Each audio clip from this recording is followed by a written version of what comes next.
Hello friends, welcome to the Rasayanam पोल। दोस्तों, उस दिन माइक खराब होने की वजह से वीडियो ठीक से बन नहीं पाया, तो आज उस वीडियो को कंटिन्यू करते हैं। थोड़ा सा बचा था उसमें। तो ये हमारे पास कुछ क्वेश्चन है, इनके हमको क्या बतानी है, स्टेबिलिटी बतानी है। ऐसे मान के चलो, ये हमारे पास ए है, ये हमारे पास क्या है, बी है। तो कौन ज़्यादा स्टेबल होगा? चलो ये देखते हैं। तो ये क्या है, एक्सटेंडेड कॉन्जुगेशन है। इसमें कैसा कॉन्जुगेशन है? क्रॉस कॉन्जुगेशन है। तो जाहिर है, हमने बताया भी था एक्सटेंडेड कॉन्जुगेशन ज़्यादा क्या होता है, डोमिनेट कर जाता है क्रॉस कॉन्जुगेशन से। तो स्टेबिलिटी की अगर मैं बात करूं तो ए वाला ज़्यादा स्टेबल होगा और बी वाले से। मामला फिट है? ठीक। और यहाँ पर अगर मैं देखूँ ना, इसमें भी देखेंगे तो ये वाला सिस्टम यहाँ पे जाएगा, ये वाला यहाँ पे जा सकता है। इस पॉजिटिव चार्ज की भरपाई बहुत अच्छे तरीके से तो कर लेगा, ठीक है। लेकिन अगर मैं यहाँ पे देखूँ ना, तो ये वाला सिर्फ और सिर्फ अकेला है। तो ये है एक्सटेंडेड फॉर्म, एक्सटेंडेड कॉन्जुगेशन। ये कैसा conjugation? Cross conjugation. Cross conjugation पहचान सकते हो ना? तो कौन कौन कौन कौन ज्यादा बेटर होगा? ये वाला ज्यादा बेटर होगा, ठीक है, स्टेबिलिटी की अगर मैं बात करूं। ठीक है, ये भी हो गया ये वाला क्वेश्चन।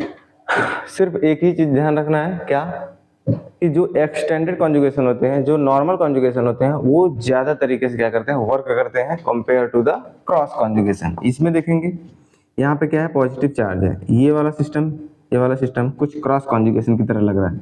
अगर इसमें बात करूँ तो ये यहाँ जाएगा और ये यहाँ आएगा, और इस पॉजिटिव चार्ज की भरपाई बहुत अच्छी तरीके से कर पाएगा, और इधर से रिंग भी क्या करेगी, डोमिनेट करेगी इलेक्ट्रॉन्स को, ठीक है, देंगे इलेक्ट्रॉन्स को, ठीक है। तो यहाँ पर क्रॉस कॉन्जुगेशन दिख रहा है हमको, और यहाँ पे एक्सटेंडेड यानी नॉर्मल वाला दिख रहा है। तो कौन ज़्यादा स्टेबल होगा? ये वाला ज़्यादा स्टेबल होगा, ठीक है। ओके, इन दोनों की अगर मैं बात करूँ तो यहाँ पे देखेंगे, अगर मैं थोड़ा सा कुछ करना चाहूँ, ये वाला पाई बॉन्ड अगर मान के चलो कि यहाँ पे आया, और ये वाला पाई बॉन्ड यहाँ पे आया, तो पॉजिटिव चार्ज यहाँ पे चला जाएगा ना। ओवरऑल इसमें भी देखें तो अगर ये सिस्टम यहाँ पे आया, ये सिस्टम यहाँ पे गया, और पॉजिटिव चार्ज कहाँ चला जाएगा? यहाँ पे आ जाएगा। ओवरऑल अगर मैं इसमें बात करूँ तो 1 2 3 4 5 6 7 8 9 9 कार्बन इसमें भी है, इसमें भी 9 कार्बन है। तो जहां तक इस कार्बन पे क्या है, रिजोनेंस पॉसिबल है, वहां तक इस वाले स्ट्रक्चर्स में भी रिजोनेंस क्या है, पॉसिबल है। तो ओवरऑल अगर मैं देखना चाहूँ तो क्या है, दोनों बराबर है, ठीक है। तो यहाँ पे अगर मैं इसको ए करता हूँ, इसको मैं बी करता हूँ, तो क्या करूंगा, ए इज इक्वल टू बी। दोनों क्या है, आपस में बराबर है, लगभग सेम है, ठीक है, ठीक है, ओके, ठीक है। इसमें इन दोनों में बात करते हैं, कौन ज्यादा स्टेबल है, कौन ज्यादा स्टेबल है। इसमें अगर मैं देखूं तो यहाँ पे जो डबल बॉन्ड है, उसके बाद क्या है, सिंगल बॉन्ड है, ठीक। यहाँ पे अगर डबल बॉन्ड है, इसके बाद सिंगल बॉन्ड है, यहाँ पे डबल बॉन्ड सिंगल बॉन्ड। यहाँ पे अगर डबल बॉन्ड होता तो कॉन्जुगेशन में आ जाता। यहाँ पर अगर मैं देखूं तो double bond single bond double bond, फिर ये सिंगल बॉन्ड है, यहीं पे क्या है, पॉजिटिव चार्ज है। यानी अगर मैं इसमें डीलोकलाइजेशन इलेक्ट्रॉन्स की बात करूं तो यहाँ से लेकर के यहाँ तक कुल मिलाकर के 6, तो यहाँ पे हो गए 6 कार्बन, 7 कार्बन, 8 कार्बन, 9 कार्बन। इसमें 9 कार्बन तक क्या है, कॉन्जुगेशन है, ठीक है। और इसमें देखें तो मात्र 1 2 3 4 5 6 कार्बन तक ही क्या है, कॉन्जुगेशन है। या फिर यहाँ पे अगर मैं बात करूँ तो 1 कार्बन 2 कार्बन 2 कार्बन तक ही क्या है, कॉन्जुगेशन है। तो 6 कार्बन वाला ज्यादा बढ़िया होता है कि 9 कार्बन वाला? जितना लंबा कॉन्जुगेशन उतना ज्यादा क्या होता है, स्टेबल होता है ना। तो कौन ज्यादा स्टेबल हो जाएगा? ये वाला हमारा ज्यादा स्टेबल हो जाएगा, ठीक है। समझ पा रहे हो? तो एक स्क्रीनशॉट लीजिए, उसके बाद हम लोग फ्रेज रूल को डिस्कस करते हैं, उनके भी थोड़ा सा देखते हैं। इसी से मिलता जुलता हम लोग क्या देखेंगे, फ्रेज रूल्स देखेंगे। फ्रेज रूल कहता क्या है? फ्रेज रूल सिर्फ और सिर्फ बेंजीन सिस्टम के लिए ही एप्लीकेबल होता है, ध्यान रखना, किसी और के लिए ये एप्लीकेबल नहीं होता है, सिर्फ और सिर्फ बेंजीन रिंग के लिए, ठीक है। तो बेंजोनाइड रिंग आप लोग जानते हैं, बहुत अच्छी बात है। तो मैं यहाँ पे लिख देता हूँ, मोर will B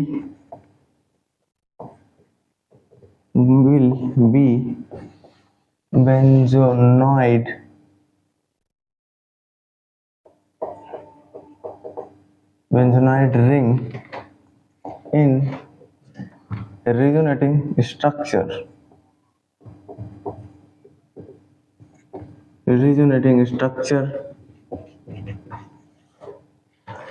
more will be benzonaid ring in resonating structure, more will be stability.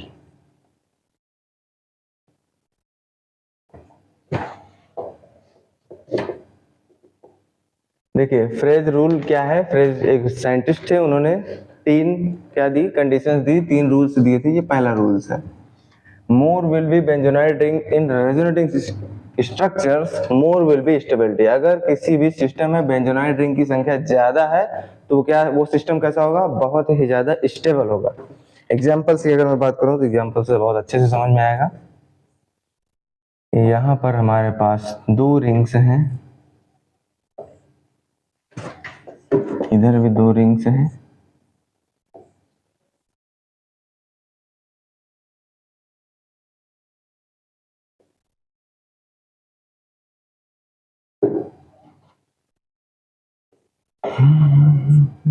चलिए इसमें बताइए कौन ज्यादा स्टेबल है, इन दोनों स्ट्रक्चर्स में ए और बी में बताइए कौन ज्यादा स्टेबल है।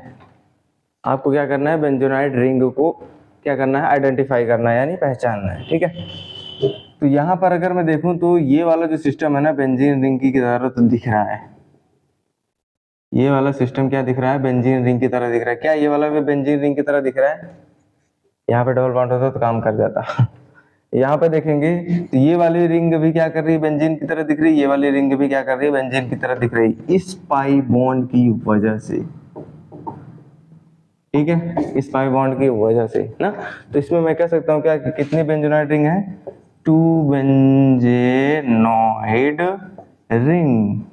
इसमें कितनी रिंग्स हैं, 1 बेंजेनॉइड रिंग्स। तो कौन ज्यादा स्टेबल, तो बी वाला ज्यादा स्टेबल देन ए। कंफर्म, समझ पा रहे हो? ये बहुत ही ज्यादा इंपॉर्टेंट है फ्रेज रूल, ध्यान दीजिएगा। चलिए कुछ और क्वेश्चंस, एक और क्वेश्चन। मेरे पास कुछ इस प्रकार की बेंजीन्स वाली सिस्टम है, ठीक, एक और है,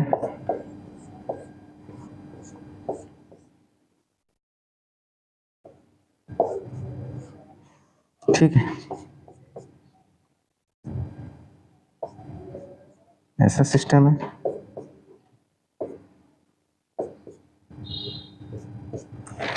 चलिए बताइए ए और बी में कौन ज्यादा स्टेबल है। आप क्या जवाब देंगे? सिंपल है, बेंजोनाइट रिंग पहचानना है हमें और उसके बाद क्या करना है, स्टेबिलिटी बता देनी है। ये वाली बेंजीन रिंग की तरह दिख रही है, हाँ ठीक है, और ये वाली भी बेंजीन रिंग की तरह दिख रही है। क्या ये वाला बीच वाला स्ट्रक्चर बेंजीन रिंग की तरह दिख रहा है? नहीं दिख रहा है। इसमें 2 बेंजोनाइट रिंग है ना,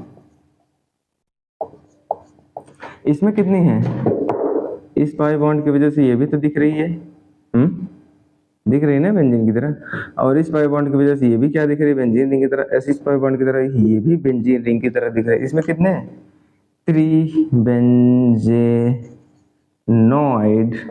rings are seen in this figure, ठीक है। तो कौन ज्यादा स्टेबल हुआ, इसमें 3 है, इसमें 2 है, तो कौन ज्यादा स्टेबल हुआ, बी वाला, मोर स्टेबल देन दी ए, ठीक है। फ्रेज रूल का दूसरा पॉइंट यहाँ पे लिख लेना, पाई बॉन्ड्स। फ्रेज रूल का दूसरा रूल क्या कहता है, सेकंड वाला रूल कहता है, 2 separated benzenoid ring are more stable. क्या कहता है, 2 separated benzenoid ring are more stable, more stable in comparison to 2 fused ring, in comparison to fused ring, fused ring। कुछ क्वेश्चन हो जाए, मतलब क्या कह रहा है, अगर दो बेंजोनाइड रिंग सेपरेट रहेंगी, अलग अलग रहेंगी, तो जो फ्यूज वाली रिंग होगी ना उससे ज्यादा स्टेबल होगा सेपरेटेड वाली, ठीक है। क्वेश्चन क्वेश्चन क्वेश्चन, जैसे मान के चलो मेरे पास दो टू क्या है, फ्यूज, फ्यूज है आपस में, फ्यूज है, ठीक है, ऐसा सिस्टम है। ओके, अगर मेरे पास कुछ इस प्रकार की भी स्ट्रक्चर्स हैं,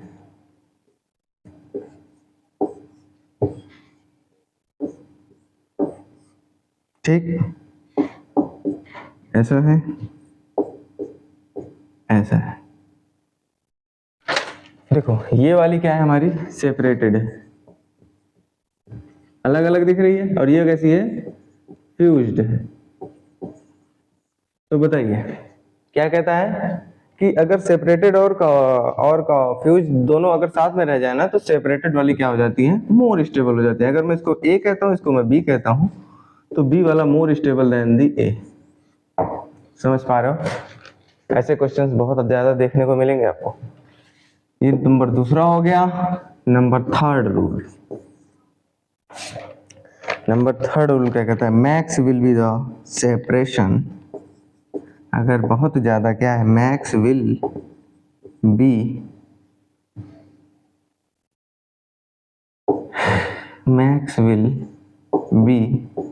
separation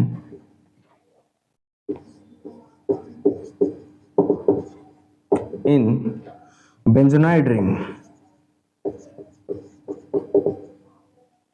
In benzoyde ring, more will be stable.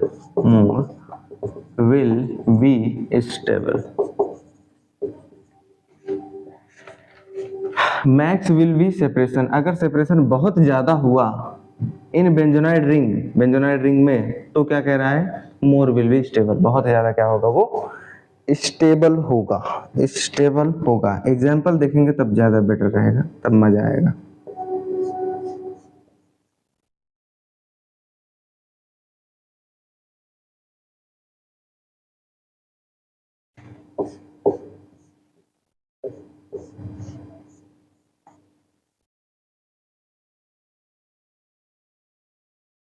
ये हमारे पास बेंजीन रिंग्स हैं कुछ इस प्रकार से।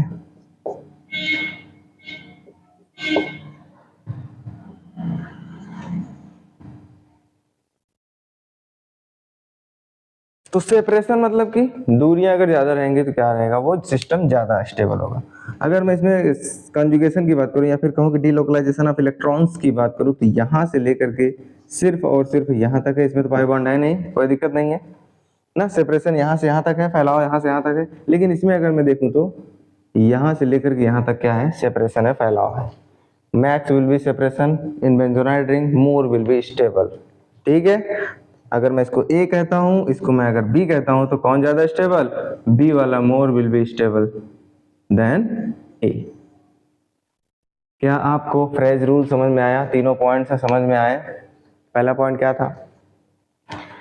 पहला पॉइंट ये था कि बेंजोनाइड रिंग जिसमें ज्यादा रहेंगे, वो क्या सिस्टम कैसा होगा, ज्यादा स्टेबल होगा। दूसरा वाला रूल ये था कि फ्यूज्ड वाली रिंग और अगर सेपरेट वाली रिंग अगर साथ साथ आ गई, तो सेपरेटेड वाली रिंग क्या हो जाएंगी, मोर स्टेबल हो जाएंगी।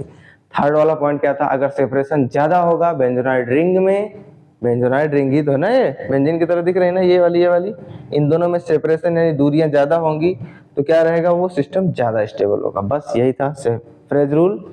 इसके बाद हम लोग थोड़ा सा कुछ और डिस्कस करते हैं, आप इसको स्क्रीनशॉट लीजिए। तो चलिए शुरू करते हैं थोड़ा सा आगे कुछ बेहतरीन चीज पढ़ने के लिए, जिसका नाम है रिजोनेंस एनर्जी। रिजोनेंस एनर्जी क्या होती है? रिजोनेंस एनर्जी वो होती है जो रिजोनेंस में खर्च होती है। ठीक है, सिस्टम को स्टेबलाइज करने में जो एनर्जी खर्च होती है उसको क्या बोलते हैं, रिजोनेंस एनर्जी बोलते हैं। ये कॉन्सेप्ट कहाँ से आया? समस्या ये है, जैसे आप लोगों ने थर्मोकेमिस्ट्री में, थर्मोडायनेमिक्स में पढ़ा होगा एंथैल्पी के बारे में। सिस्टम की अलग अलग एंथैल्पी होती है। एंथैल्पी मतलब एनर्जी समझो, बस अभी इतना ही समझो। जब थर्मो पढ़ाऊंगा तो उसमें बताऊंगा एंथैल्पी अच्छे से क्या होती है। एंथैल्पी मतलब सिर्फ और सिर्फ एनर्जी समझिए। हर एक सिस्टम की अलग अलग अपनी अपनी क्या होती है, अलग अलग एंथैल्पी होती है, यानी एनर्जी होती है। ठीक है, तो वैसे ही यहाँ पर अभी हम लोग क्या देखने वाले हैं, इसको पढ़ने के लिए इससे पहले मुझे हीट ऑफ हाइड्रेशन बताने होंगे। ठीक है, तो यहाँ पे क्या पढ़ेंगे, अभी हम पढ़ने वाले हैं हीट ऑफ हाइड्रेशन के बारे में। ठीक, हीट ऑफ हाइड्रेशन। जब हीट ऑफ हाइड्रेशन समझेंगे तो उसके बाद ऑटोमेटिक समझ में आ जाएगा रेजोनेंस एनर्जी क्या है। ओके, तो चलो ठीक है। मेरे पास मान लो कोई एल्कीन है, CH2 है, डबल बॉन्ड क्या है, CH2 है। ठीक है, अगर मैं इसमें क्या करता हूँ, H2 दे देता हूँ in the presence of nickel कर सकते हो, प्लेटिनम कर सकते हो, और उसके बाद पैडलेडियम कर सकते हो। पीडी, पीटी या फिर निकिल, किसी तीनों में से कोई एक यूज कर, तो सबसे ज्यादा यूज होने वाला जो है ये है निकिल है। निकिल के साथ में ही हाइड्रेशन कराते हैं हम लोग। तो बनने वाला प्रोडक्ट क्या होगा, पाई बॉन्ड टूट जाएगा, पाई बॉन्ड टूट जाएगा तो हमारे पास CH2 होगा, CH2 होगा।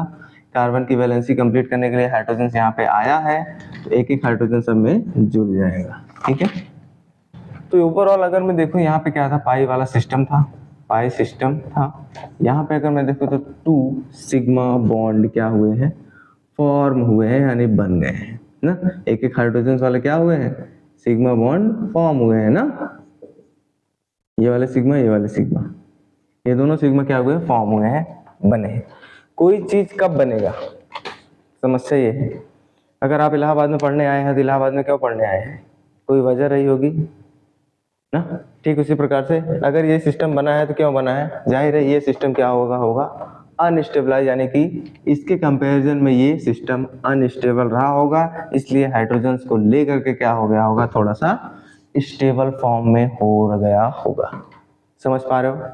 तो अगर मैं इसमें कहना चाहूँ स्टेबल बना, स्टेबल बना ना, यानी ये ज्यादा रिएक्टिव है, ये कम रिएक्टिव है।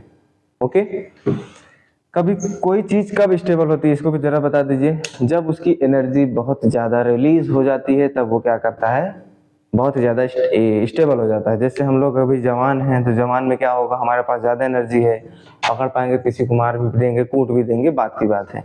अगर वही थोड़ा सा बुढ़ापे में हो जाए तो क्या देखते हैं, 2 टाइम का खाना मिले बस दुनियादारी से मतलब नहीं है, स्टेबल हो चुके होते हैं, उस समय हमारे पास एनर्जी नहीं रह चुकी होती है। ठीक है, तो ये सिस्टम अनस्टेबल है, ये सिस्टम क्या है, स्टेबल है। अभी मैंने बताया क्यों ये कन्वर्ट हुआ, क्योंकि ये सिस्टम स्टेबल है। ठीक है, यहां तक मामला फिट हुआ।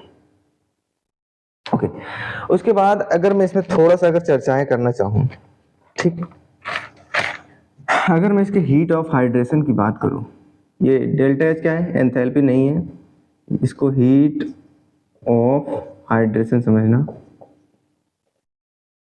हाइड्रेशन मतलब हाइड्रोजन का जुड़ना। ठीक है, अगर मैं इसको देखूं ना तो ये कैसा है, नेगेटिव आता है, -x आता है। ये माइनस क्या बताता है, एक्सोथर्मिक है,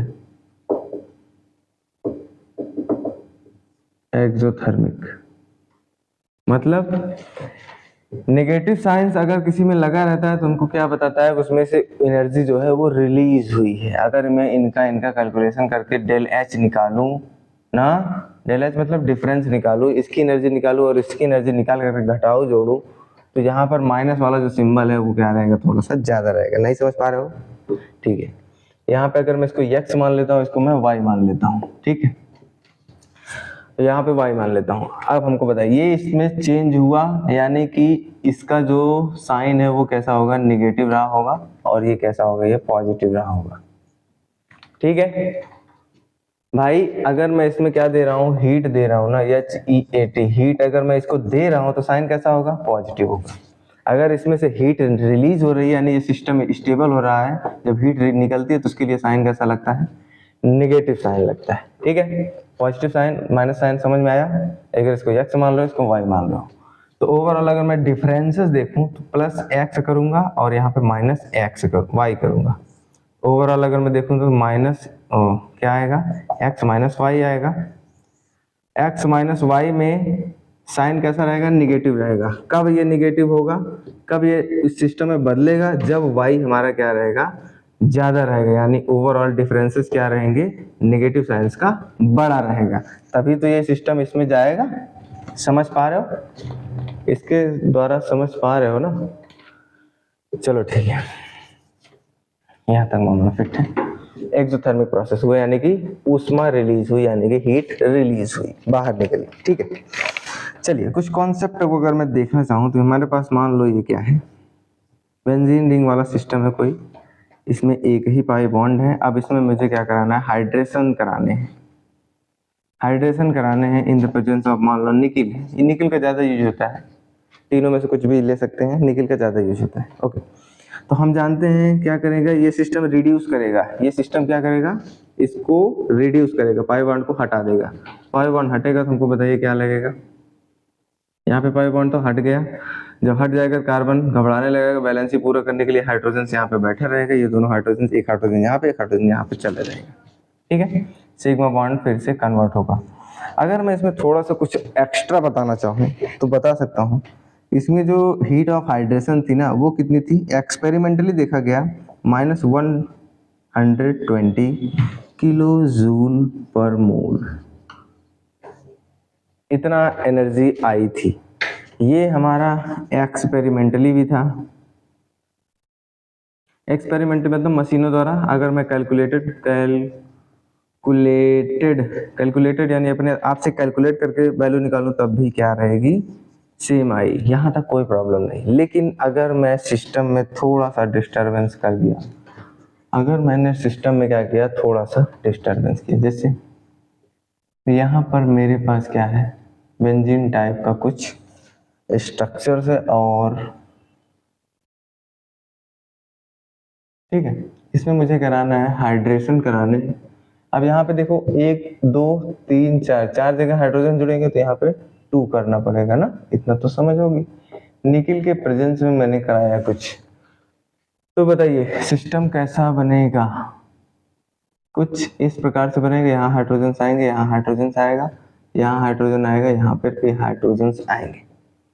अगर मैं इसकी एक्सपेरिमेंटली वैल्यू देखूँ ना, एक्सपेरिमेंटली वैल्यू जो देखूं कितनी आई थी, एक्सपेरिमेंटली वैल्यू आई थी 232 किलो जूल पर मोल, ठीक है, किलो जूल पर मोल आई थी। बटा रहता है तो उसको पर पढ़ते हैं, ओके। अगर मैं इसकी कैलकुलेटेड वैल्यू अपने आप से कैलकुलेट करूं तो कैलकुलेटेड वैल्यू जो आई है हमारी वो आई थी 2 × 120 कर देता हूँ, कितनी आई, 2 0 0 2 2 4 2 240 आया, ठीक है। अरे भाई एक पाई बॉन्ड की कितनी वैल्यू थी, इतनी थी। हमारे पास 2 पाई बॉन्ड है तो कितनी हो जाएगी, 2 से मल्टीप्लाई हो जाएगा। यहाँ पे नेगेटिव साइन रहेगा, है ना, यहाँ पे कैसा साइन रहेगा, नेगेटिव साइन रहेगा। अगर मैं इन दोनों का डिफरेंस देखूं, डेल एच की बात करूं तो क्या आ जाएगा, 232 - 240 करता हूं तो कितने का डिफरेंस आया, लगभग 8 का डिफरेंस आया। ये 8 कहाँ गया, हमने कैलकुलेट करके निकाला तो इतना आया, एक्सपेरिमेंटली देखा तो इतना आया, ये 8 कहाँ गया, यहीं से आता है क्या, रिजोनेंस एनर्जी। अभी और थोड़ा सा देख लें सिस्टम और, तो उसके बाद बताते हैं। ये जो 8 है ना, किया क्या होगा इस सिस्टम की, अगर मैं बात करूं, ऐसा सिस्टम था मेरे पास, जी हाँ। उसके बाद इसमें हुआ क्या होगा, ये वाला पाई बॉन्ड इधर शिफ्ट हुआ होगा, नहीं समझ पा रहे हो, ये वाला पाई बॉन्ड इधर शिफ्ट हुआ होगा और ये वाला बॉन्ड इधर टूटा होगा, किस वाले कार्बन पर, इस वाले कार्बन पर। बनने वाला स्ट्रक्चर्स क्या हुआ होगा, जब ये वाला बॉन्ड शिफ्ट हो रहा है तो यहाँ पे जाहिर है प्लस आएगा, यहाँ पे ये वाला ऐसा सिस्टम होगा, यहाँ पे क्या आएगा, नेगेटिव चार्ज आएगा। डिलोकलाइजेशन ऑफ इलेक्ट्रॉन्स के द्वारा ये सब बना सकते हैं। ये रेजोनेटिंग स्ट्रक्चर्स है, थोड़ा सा स्टेबल हुआ होगा, थोड़ा सा स्टेबल हुआ होगा। ये स्ट्रक्चर था, ऐसे कन्वर्ट होकर के थोड़ा सा स्टेबल हुआ होगा। अब इसके कन्वर्ट होने में कुछ ना कुछ एनर्जी खर्च हुई होगी, वो एनर्जी यही थी, ठीक है, समझ पा रहे हो, इसको स्क्रीनशॉट लो, कुछ और बताते हैं। ओके, थोड़ा सा एक सिस्टम और समझ लेते हैं, उसके बाद चलते हैं आगे। अब आपको समझ में आएगा थोड़ा सा हीट ऑफ हाइड्रेशन के बारे में, थोड़ा सा और जिक्र कर लेते हैं। मान लो मेरे पास कोई सिस्टम है, अब उसमें 3 पाई बॉन्ड है, कितने पाई बॉन्ड है, 3 पाई बॉन्ड है, ठीक। इसको मैंने क्या किया, हाइड्रेशन कराया, हाइड्रेशन, ठीक, उसके बाद यहाँ पे निकल के प्रेजेंस में, तो बनने वाला सिस्टम क्या होगा, सब के सब पाई बॉन्ड गायब हो जाएंगे, जहां जहां पर गायब होंगे वहां पर क्या निकलेगा, हाइड्रोजन लग जाएगा ना। अच्छा, ये सिस्टम ज्यादा स्टेबल है कंपेयर टू दिस सिस्टम, ठीक है, ओके। अगर मैं इसकी एक्सपेरिमेंटल वैल्यू की बात करूं, कितनी आई थी? 208 आई थी, किलो जूल पर मोल आई थी। ठीक, अभी मैं इसको समझा रहा हूँ, कुछ कर नहीं रहा हूँ, बस ऐसे समझा रहा हूँ। अगर मैं इसकी कैलकुलेटेड वैल्यू देखूँ तो कैलकुलेटेड वैल्यू देखो कितना आएगा? 120 120 120, यानी 120 यहाँ पे निगेटिव गुणे 3 कितना हो जाएगा? बढ़ते आए 36। चलो हम लोग क्या करते हैं, डिफरेंस निकालते हैं, डेल्टा एच निकाल लेते हैं। डेल्टा एच कहने का मतलब डिफरेंस, बड़े वाले में से छोटा घटा दो। 360 माइनस 208 कितनी आएगी वैल्यू? कितनी आएगी? 10 में से 8 गया, कितना बचा? 2। 5 में से यहाँ पे 5, यहाँ पे 1। ओ माय गॉड, ये साइन नेगेटिव है। ठीक, ये वाला पॉजिटिव था, ये वाला नेगेटिव था। पॉजिटिव नेगेटिव क्या करेंगे? सब्सट्रैक्ट हो जाएंगे, यानी घट जाएंगे। ठीक है, इतने का डिफरेंस आया, समझ सकते हो? अभी तक तो 8 का डिफरेंस मिल रहा था, उतना थोड़ा बहुत माइनर था, लेकिन जैसे जैसे पाई बॉन्ड बढ़ते गए, अब की बार क्या हो गया? डिफरेंस ज्यादा मिलता चला गया। तो इसका मतलब क्या है? ये वाली एनर्जी कहाँ से? हम कैलकुलेट कर रहे हैं भाई, हमारा इतना ज्यादा आ रहा है, एक्सपेरिमेंटली देखा गया तो इतना आ रहा है, कहाँ से इतना ज्यादा डिफरेंस आ रहा है? कहाँ से आ रहा है? तो यहीं से आया। अब यहाँ पे लिखूंगा मैं, यहीं से आया रेजोनेंस एनर्जी का कॉन्सेप्ट। रेजोनेंस एनर्जी का कॉन्सेप्ट, रेजोनेंस एनर्जी का कॉन्सेप्ट यहीं से आया। जो एनर्जी गायब हुई है वो कहीं कहीं ना कहीं डिलोकलाइजेशन में, जो एनर्जी गायब हुई है, इतने गायब हुई ना, गायब हुई है, वह कहीं ना कहीं कहाँ गई है? कहीं ना कहीं डीलोकलाइजेशन में चली गई। डीलोकलाइजेशन में पार्टिसिपेट की होगी, डीलोकलाइजेशन करवाने में यूज हुई होगी। हम लोग अंदाजा लगा रहे हैं, हुई होगी, तभी तो भाई इतना ज्यादा का डिफरेंस आ रहा है। ओके, समझ पा रहे हो मैं जो बता रहा हूँ? रेजोनेंस एनर्जी का कॉन्सेप्ट कहाँ आया? जब पाई बॉन्ड्स हमारे लगातार क्या हो गए, संख्याओं में बढ़ते गए, तो हमको एनर्जी का डिफरेंस ज्यादा मिलता चला गया। तो वो एनर्जी कहाँ गायब होने लगी? जो डिफरेंस आ रहा है एनर्जी का, कहाँ से कहाँ जा रही है वो एनर्जी? तो कहीं ना कहीं कहाँ जा रही है? डीलोकलाइजेशन में चली जा रही है। ओके, एक चीज और मैं बताना चाहूंगा। डीलोकलाइजेशन बोले तो स्टेबिलिटी ना, स्टेबिलिटी। ओके, इसमें एक और चीज बता देता हूँ। रेजोनेंस एनर्जी जो होती है ना, वो क्या होती है? डेल्टा एच यानी हीट ऑफ एनर्जी, जो कि कैलकुलेटेड है। कैसे निकलती है ये? कैलकुलेटेड माइनस डेल्टा एच, कहाँ पे? एक्सपेरिमेंटल।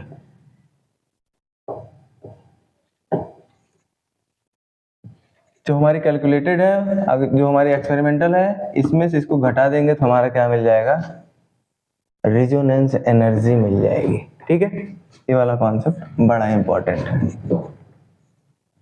ओके, तो रेजोनेंस एनर्जी का मतलब होता है कुल मिलाकर के डीलोकलाइजेशन करवाना, बस इतना ही कॉन्सेप्ट है।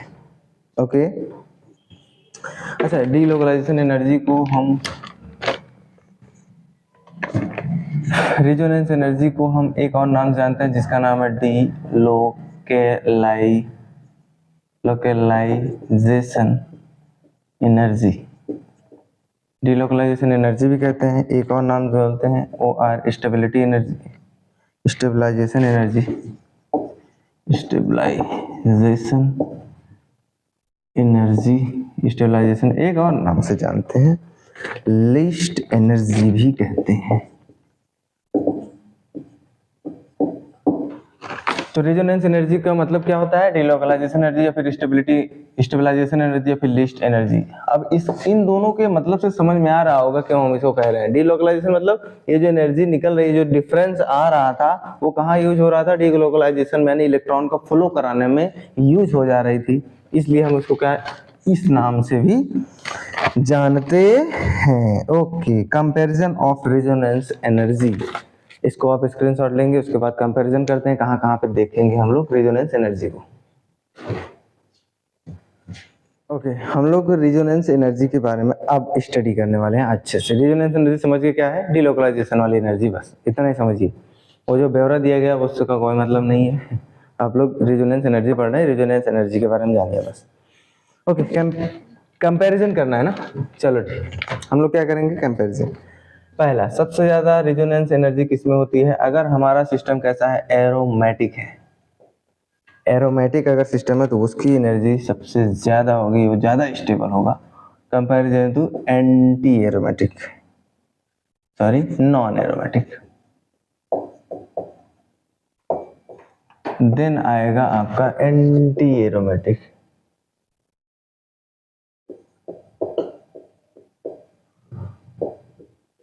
सबसे ज्यादा किसकी रेजोनेंस एनर्जी होगी, एरोमेटिक रिंग की सबसे ज्यादा एनर्जी होगी, उसके बाद नॉन एरोमेटिक, उसके बाद कौन आएगा, एंटी एरोमेटिक आएगा। सबसे ज्यादा स्टेबल की बात करूं तो कौन सा, सबसे स्टेबिलिटी कहो यार चाहे रेजोनेंस एनर्जी करो, बात एक ही है। ओके चलो, अगर मैं नंबर सेकंड की बात करूं, मोर रेजोनेंस, तो मोर विल बी स्टेबल। अगर उसमें रेजोनेंस बहुत है, मोर रेजोनेंस, तो क्या रहेगा सिस्टम, मोर स्टेबल। मोर रेजोनेंस एनर्जी, समझ पा रहे हो, अगर रेजोनेंस ज्यादा रहेगा तो मोर स्टेबल होगा, तो उसकी रेजोनेंस एनर्जी क्या रहेगी, मोर स्टेबल रहेगी, या फिर यहाँ पे लिख ही लो more stable.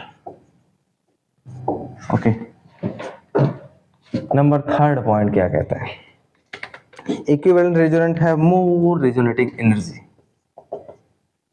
Equivalent resonating structures, resonating structure have more, उसके पास होगी मोर, have more क्या, यही रेजोनेंस एनर्जी, रेजोनेंस एनर्जी। ठीक, इक्विवेलेंट तो क्या है ना, क्या मतलब है पहले समझ ले यार। जैसे मान के लो यहाँ पे R है, यहाँ पे C है, डबल बॉन्ड O है, यहाँ पर O माइनस। अगर मैं इसमें रेजोनेंस दिखाऊंगा तो ये नेगेटिव चार्ज यहाँ पे जाएगा, तो ये वाला बॉन्ड यहाँ पे टूट जाएगा, बनने वाला स्ट्रक्चर्स क्या होगा, R होगा, C होगा, यहाँ पर O माइनस आ जाएगा, यहाँ पे डबल बॉन्ड O आ जाएगा, ऐसा सिस्टम होगा। तो अगर मैं लोकलाइजेशन ऑफ लोकेशन की बात करता हूँ, किसकी, नेगेटिव चार्ज की, ये ऑक्सीजन पे था, ओवरऑल फिर से ऑक्सीजन पे ही चला गया ना नेगेटिव चार्ज, तो इक्विवेलेंट कहने का मतलब यही है, जिस पे नेगेटिव चार्ज था उसी पे रहे, तो उसकी क्या रहेगी, रेजोनेटिंग, मोर रेजोनेटिंग एनर्जी होगी। ठीक है, इस सिस्टम की मोर रेजोनेटिंग एनर्जी होगी, सिस्टम बहुत ही ज्यादा स्टेबल रहेगा। बहुत से मिटा दे, मिटा देते हैं। ओके, नंबर फोर पॉइंट कहता है, एक्सटेंडेड कॉन्जुगेशन अगर ज्यादा रहेगा, एक्सटेंडेड कॉन्जुगेशन और extended conjugation and cross conjugation,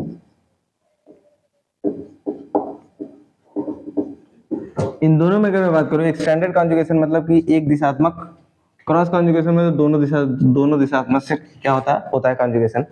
तो किस इसकी ज्यादा होगी, किसकी ज्यादा होगी, तो जाहिर है इसकी ज्यादा होगी, साइन याद रखना। एक्सटेंडेड कॉन्जुगेशन की जो रेजोनेंस एनर्जी होती है वो ज्यादा होती है, यानी ज्यादा स्टेबल होता है। ठीक है, नंबर 5 पॉइंट, ओवरलैपिंग की अगर मैं बात करूं, ओवरलैपिंग बोले तो मिलना, ओवरलैप करना। 2p की मोर होती है, 2p की सबसे ज्यादा होती है, उसके बाद 2p 3p आता है। ठीक है, याद रखना। इसीलिए तो बेंजीन रिंग में क्या होता है, सबके सब कैसे होते हैं, p होते हैं ना। ओके, 3p तो कोई नहीं रहता है, नहीं रहता है। ओके, नंबर 6 वाला जो पॉइंट है बेहद इंपॉर्टेंट है, electronegativity factor. Electronegativity factor, electronegativity यानी कहाँ रहता है? इलेक्ट्रोनेगेटिविटी वाला कॉन्सेप्ट कहाँ लगता है? पीरियड्स में लगता है ना, सेम पीरियड्स। ठीक, इसको ब्रैकेट में करो यार, लेफ्ट से राइट जाते हैं तभी हम इलेक्ट्रोनेगेटिविटी का फैक्टर देखते हैं। इस वाले सिस्टम में भी क्या रहेगा? रेजोनेंस एनर्जी बहुत ही ज्यादा रहेगी, यानी फ्लोरीन की सबसे ज्यादा रेजोनेंस एनर्जी होगी, उसके बाद ऑक्सीजन, उसके बाद नाइट्रोजन, ये सब। 7वां पॉइंट क्या कहता है आपका? फ्रेज रूल इसके बाद आते हैं, FRIES। अब फ्रेज रूल तो अभी जस्ट पढ़ा हम लोगों ने। फ्रेज रूल की क्या होती है? रेजोनेटिंग एनर्जी भी ज्यादा होती है ना। तो इसको आप सीक्वेंस वाइज याद करेंगे। सबसे ज्यादा एरोमेटिक की होती है, उसके बाद नॉन एरोमेटिक, उसके बाद एंटी एरोमेटिक। फिर मोर रेजोनेंस रहेगा तो उसकी भी रेजोनेंस एनर्जी बहुत ज्यादा होती है। इक्विवेलेंट रेजोनेंस रहेगा उसकी भी रेजोनेटिंग एनर्जी बहुत ज्यादा होती है। एक्सटेंडेड कॉन्जुगेशन रहेगा तो उसकी भी ज्यादा होती है। ओवरलैपिंग की बात करो तो 2p ही होगा, तभी 3p शामिल ना हो तब 2p वाला मोर रेजोनेटिंग रेजोनेंस एनर्जी शो करता है, यानी ज्यादा स्टेबल होता है। इलेक्ट्रोनेगेटिविटी की अगर मैं बात करूं तो लेफ्ट से राइट जाते हैं तो क्या होता है? इलेक्ट्रोनेगेटिविटी इंक्रीज होती जाती है, बढ़ती जाती है। उस फैक्टर में भी रेजोनेंस एनर्जी ज्यादा होती है। फ्रेज रूल बेंजोनाइट सिस्टम के लिए अभी जस्ट देखा ना, आप इसको स्क्रीनशॉट लीजिए, उसके बाद कुछ और चर्चाएं करते हैं। के साथ कुछ रेजोनेंस एनर्जी के एग्जांपल्स कर लिए जाए, उसके कुछ क्वेश्चंस देख लिए जाए, उसके बाद हम लोग आगे डिसाइडेड करते हैं। ठीक है, क्या क्या पढ़ना है क्या नहीं पढ़ना है। रेजोनेंस एनर्जी बहुत इंपॉर्टेंट है, आप लोग इसको बिल्कुल भी हल्के मत लीजिएगा। किसी भी संस्थान में, किसी भी कोचिंग में ये सब पूरी बातें नहीं बताई जाए। जैसे मैंने 7 फैक्टर्स लिखवाए थे ना रेजोनेटिंग एनर्जी के कंपैरिजन में, सब 2-3 बता के खत्म कर देते हैं। तो पूरा देखिए, ध्यान से देखिए। ओके, ये मान लो A है और ये क्या है? B है, ये C है। बताइए, अगर मैं इनकी बात करूं तो कैसे, कौन सा फैक्टर जानेंगे? हम लोग इस स्ट्रक्चर को देख करके पता पा रहे होंगे कि क्या है? एरोमेटिक है, और ये क्या है? नॉन एरोमेटिक, और ये क्या है? Anti aromatic. Anti aromatic. अब एरोमेटिक नॉन एरोमेटिक तो समझ में आ रहा होगा ना कि 4n सिस्टम होना चाहिए, 4n+2 पाई सिस्टम होना चाहिए, sp2 संकरण होना चाहिए हर जगह, हर कार्बन पर।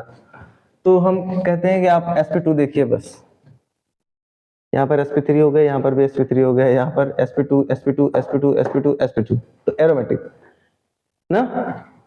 ओके, 4n सिस्टम जो होता है वो क्या होता है? Non aromatic. 4n सिस्टम है, ध्यान से देख लेना इसको। ओके, अभी बाद में बताएंगे कौन होता है एरोमेटिक, कौन होता है नॉन एरोमेटिक। अभी के लिए क्वेश्चन है तो क्वेश्चन के हिसाब से देखिए। तो एरोमेटिक हम लोग जानते हैं, अगर मैं रेजोनेंस एनर्जी की अगर मैं बात करता हूं तो एरोमेटिक सबसे ज्यादा, उसके बाद नॉन एरोमेटिक, उसके बाद एंटी एरोमेटिक। पहला ही पॉइंट है तो हमारा सबसे ज्यादा किसमें होगा? ए, उसके बाद बी, कहीं जाकर के तब सी। ओके, अगर मैं इसको ए मानता हूं, इसको मैं बी मानता हूं, तो बताइए किसकी सबसे ज्यादा होगी रेजोनेंस एनर्जी?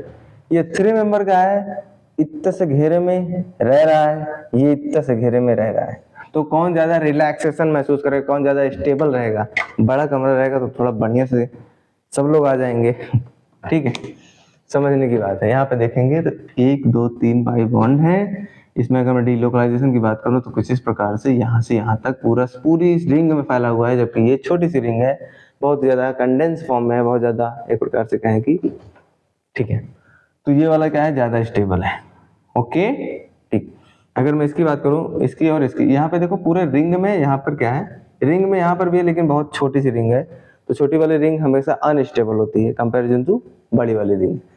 इसमें देखेंगे तो ये, इसमें क्या है भाई? यहाँ पर अगर मैं यहाँ पे लेना चाहूँ और फिर यहाँ पे जाएगा तो यहाँ पर भी निगेटिव आ जाएगा, ये निगेटिव चार्ज यहाँ पे जाएगा तो यहाँ पर निगेटिव चार्ज आएगा। मैंने बताया था यहाँ पर क्या है? इक्विवेलेंट रेजोनेंस है। इक्विवेलेंट क्या है? रिजोनेटिंग स्ट्रक्चर्स है, जबकि ये इक्विवेलेंट नहीं है। यहाँ पर नेगेटिव चार्ज पहले कार्बन पे था, उसके बाद कहीं जाकर के नेगेटिव ऑक्सीजन के ऊपर गया, यहाँ पर ऑक्सीजन पे था, ऑक्सीजन पे गया, तो कौन ज्यादा स्टेबल होगा? ये वाला ज्यादा, यानी कि रिजोनेंस एनर्जी सबसे ज्यादा इसकी होगी in comparison to this and this. इसमें बताओ, ये लोन पेयर यहाँ पर भी जा सकता है, ये लोन पेयर इधर भी जा सकता है, दोनों दिशाओं में जाएगा, एक प्रकार से क्रॉस की तरह दिख रहा है। और ये कैसा एक्सटेंडेड फॉर्म की तरह दिख रहा है, ये लोन पेयर ऑफ इलेक्ट्रॉन इधर आएगा, तो ये वाला बॉन्ड इधर टूटेगा, फिर जब ये नेगेटिव चार्ज यहाँ पे बन जाएगा, फिर यहाँ पे जाएगा, उसके बाद फिर से यहाँ पे नेगेटिव चार्ज आएगा, है ना, ऐसा सिस्टम होता है। तो कौन ज्यादा? एक्सटेंडेड वाला ज्यादा स्टेबल हो जाता है कंपेयर टू क्रॉस। ओके, इसमें और इसमें बात करूं, हमेशा लेफ्ट से राइट जाने पर क्या होती है? इलेक्ट्रोनेगेटिविटी बढ़ती है। लेफ्ट से राइट जाने पर क्या होता है? इलेक्ट्रोनेगेटिविटी बढ़ती है। तो ये तो ऊपर से नीचे वाला सिस्टम है। ऊपर से नीचे वाले में क्या होता है? रिजोनेटिंग एनर्जी कुछ बता ही नहीं की, या फिर कहेंगे कम होती है। तो ज्यादा किसकी होगी? जो ज्यादा इलेक्ट्रोनेगेटिव एटम होगा। Cl की ज्यादा होती है Br से, ये ज्यादा इलेक्ट्रोनेगेटिव है, ये कम इलेक्ट्रोनेगेटिव है। यहाँ पे अगर मैं A करता हूँ, यहाँ पे मैं B करता हूँ, A वाले की ज्यादा होगी कंपेरेटिव टू B। ओके, यहाँ पे इसको मैं भी A कर लेता हूँ, इसको भी B कर लेता हूँ। अब बताइए, यहाँ पर लोन पेयर ऑफ इलेक्ट्रॉन्स है, ये इलेक्ट्रॉन्स इसमें जाएंगे, अंदर जाएंगे, यहाँ पे फिर ये वाला बॉन्ड इधर शिफ्ट होगा, यहाँ पे ये वाला यहाँ पे जाएगा, ये वाला यहाँ पे जाएगा, ऐसा ऐसा सिस्टम बनेगा। यानी इसमें पूरे रिंग में ऊपर से लेकर नीचे तक रेजोनेंस है। यहाँ पर देखेंगे ये वाला कुछ अगर यहाँ पे आएगा तो बस ये वाला बॉन्ड इधर शिफ्ट होगा, ये वाला यहाँ पे शिफ्ट होगा, ये वाला बस इधर जाएगा, इसके आगे जा ही नहीं पाएगा। यहाँ पर क्या है? पूरे रिंग में नहीं है। तो जहां पर जितना ज्यादा डिलोकलाइजेशन है तो उसकी रिजोनेटिंग एनर्जी उतनी ज्यादा होती है। तो कौन सा ज्यादा सिस्टम स्टेबल हुआ? ये ए वाला ज्यादा स्टेबल होगा कंपैरिजन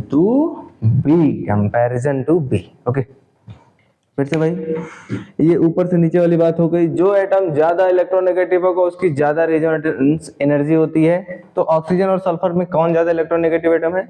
ऑक्सीजन ज्यादा इलेक्ट्रोनेगेटिव एटम है, तो इस वाले की ज्यादा होगी सल्फर के मुकाबले। ओके, तो बस करते हैं, कुछ और क्वेश्चन है अगले वाले लेक्चर्स में देखेंगे। लाइट चली गई है, तब तक के लिए क्लोज करते हैं। Okay, thank you. स्क्रीनशॉट ले लीजिए आप लोग।